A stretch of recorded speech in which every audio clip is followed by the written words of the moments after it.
Hello hi everyone అండి. మారుతి సాహిత్య channel ప్రేక్షకులకు స్వాగతం సుస్వాగతం అండి.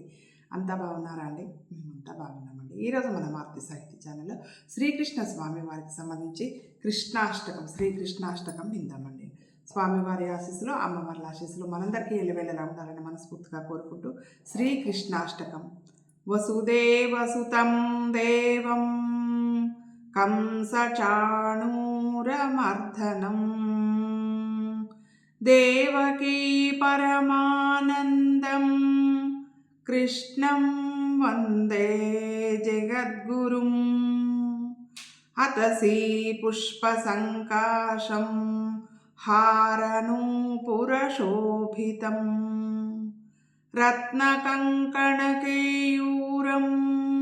కృష్ణం వందే జగద్గురుం కుటిలాలక సంయుక్తం పూర్ణచంద్రనిభాననం విలసత్కుండలధరం కృష్ణం వందే జగద్గురుం మందారగంధ సంయుక్తం చారుహాసం చతుర్భుజం బరిహి పించావచూడాంగం కృష్ణం వందే జగద్గురుం ఉత్పుల్లపద్మపత్రాక్షం నీలజీమూతసన్నిభం యాదవానాం శిరోరత్నం కృష్ణం వందే జగద్గురుం రుక్మిణీకేళి సంయుక్తం పీతాంబరసుశోభితం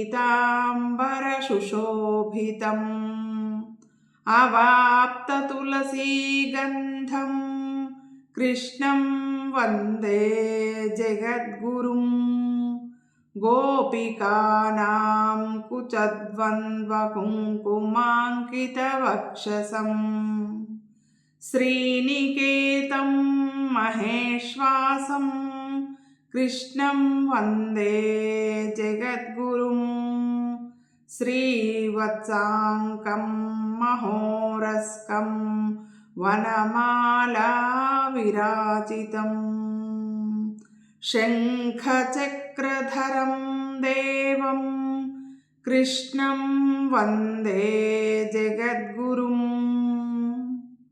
కృష్ణాష్టకమిదం పుణ్యం